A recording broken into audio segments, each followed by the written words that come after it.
तुला वाघ बनवलंय माईनं, दुर्दैवानं तिलाच उरलं नाही आता बाईपण.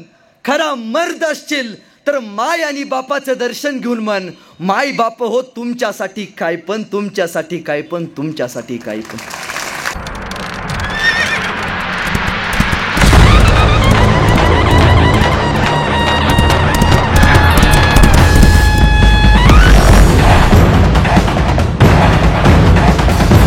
आपण आपला आदर्श सुद्धा कधीतरी ठरवलं पाहिजे. एका देशात एक राजा होता आणि तो राजा आपल्या रयतेमध्ये फिरत होता. तरी तो गावामध्ये शहरामध्ये फिरत असताना त्याला एक लोखंडी अवजारांचं काम करणारा एक लोहार दिसला. त्याने त्या परिश्रम बघितलं. अरे लोहार इतकं परिश्रम करतो, इतकी मेहनत करतो आणि पैसे किती? 200-300 पैसे, फक्त 200-300 रुपये त्या लोहाराला मिळतात. त्याला वाटलं या लोहाराची आपण गरिबी घालवली पाहिजे. त्यानं आपल्या प्रधानाला बोलवून घेतलं आणि सांगितलं या लोहाराला आपण उद्यापासून आपली एक आपल्याकडे असलेली चंदनाची बाग भेट म्हणून देऊ.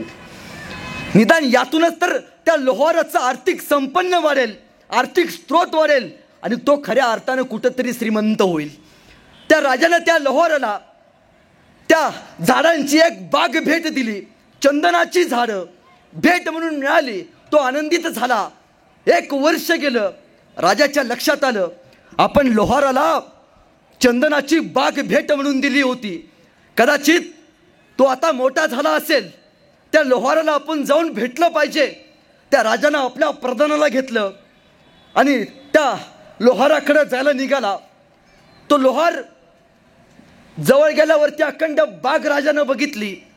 निम्मी बाग सगळी भयावस्थ झाली होती. जवळ गेला तर या लोहारानं चंदनाच्या बागेच्या बरोबर मध्ये भट्टी बसवली होती. राजाने जाऊन विचारलं, अरे काय केलं त्या चंदनाच्या बागेचं?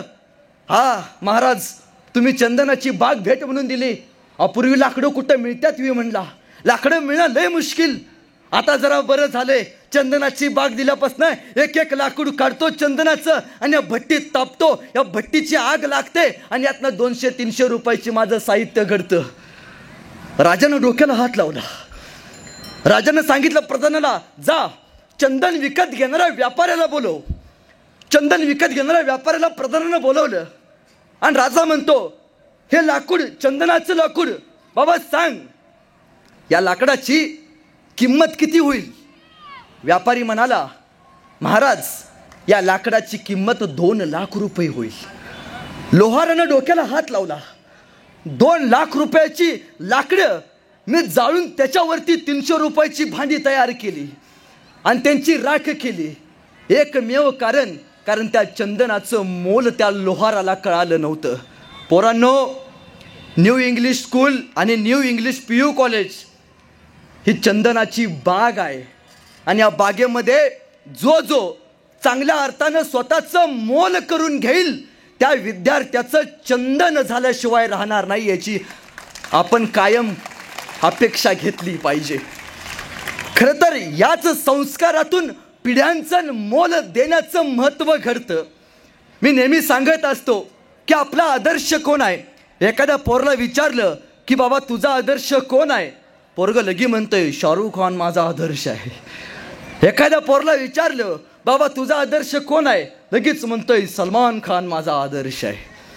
आता तर विचारल्यावरती 2 वर्षाची पोरं सुद्धा म्हणते झुकेगा नाही साला. म्हणजे मला कायम प्रश्न पडतो. मध्यंतरी पुष्पा 2 नावाचा पिक्चर येऊन गेला.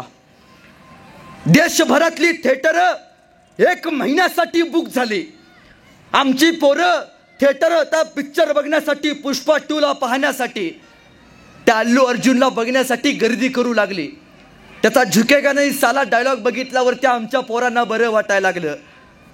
अरे पण जो व्यसन करायला तुम्हाला आम्हाला शिकवतो त्या पोरांचा आयडॉल आपण मानायला लागलो. पण एक पोरांनो लक्षात ठेवा, पुष्पामध्ये झुकेगा नाही साला म्हणणारा तो पुष्पा तुमचा आदर्श असेल का नाही मला माहिती नाही, पण वयाच्या 32व्या वर्षी डोक्याच्या केसापासून पायाच्या नखापर्यंत डोळ्यातले एक एक भुबुळ ज्या राजानं काढून रक्ताचा अभिषेक या मातीला घातला आणि औरंगजेबासमोर उभारून झुकेगा नाही साला म्हणत औरंगजेबाला स्वतःची औकात दाखवली, तो सर्जा संभाजी राजा आपला आदर्श असला पाहिजे.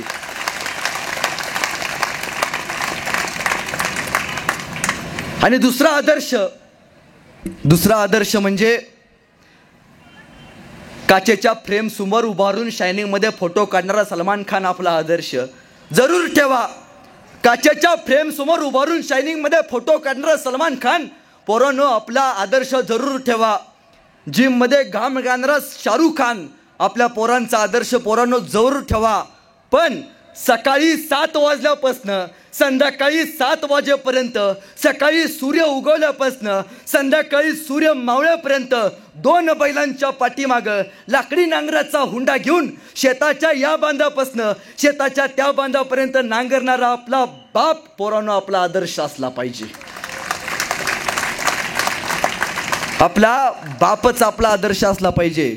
आणि पोरांनो आयुष्यात एकदा तरी आपण आपल्या बापाचा मार खाल्ला पाहिजे. किती लोकांनी मार खाल्ला इथं बसलेला हात वरती करा. सगळ्यांनीच खाल्लाय. बापाचा मार खाल्ल्याशिवाय कोणी मोठं होत नाही. आयुष्यात आपण एकदा तरी आपल्या बापाचा मार खाल्ला पाहिजे आणि त्यातल्या त्यात बुटानं खाल्ला पाहिजे. का खाल्ला पाहिजे माहितीये? कारण ज्या शाळेतली आणि ज्या गावातली पोरं आपल्या बापाचा मार खातात आणि त्यातल्या त्यात बुटानं खातात, त्याच पोराचा पाठीचा कणा ताट झालाय आणि तेच पोरगा समाजामध्ये अभिमानानं स्वाभिमानानं फिरतय. ही फक्त बाप आणि शिक्षक नावाची ताकद आहे. आता कार्यक्रम सुटल्यावर घरात घेऊन बोटे घेऊनच चालू करायचं. हो साधी गोष्ट आहे. संस्कार म्हणजे काय हो? आपण कोणाला आयडॉल मानतो, आपण कोणाला आदर्श मानतो, या गोष्टीवरती सुद्धा आपल्या जगण्याची जीवन घडना समाविष्ट असते. मी नेहमी सांगतो, एखाद्या पोरला विचारलं, ते पोरग लगेच म्हणतं तुमच्यासाठी काय पण. एखाद्या पोरगीला विचारलं, ते लगे म्हणतंय तुझ्यासाठी काय पण. पण बापासाठी कधी तुझ्यासाठी काय पण म्हणलो का हो?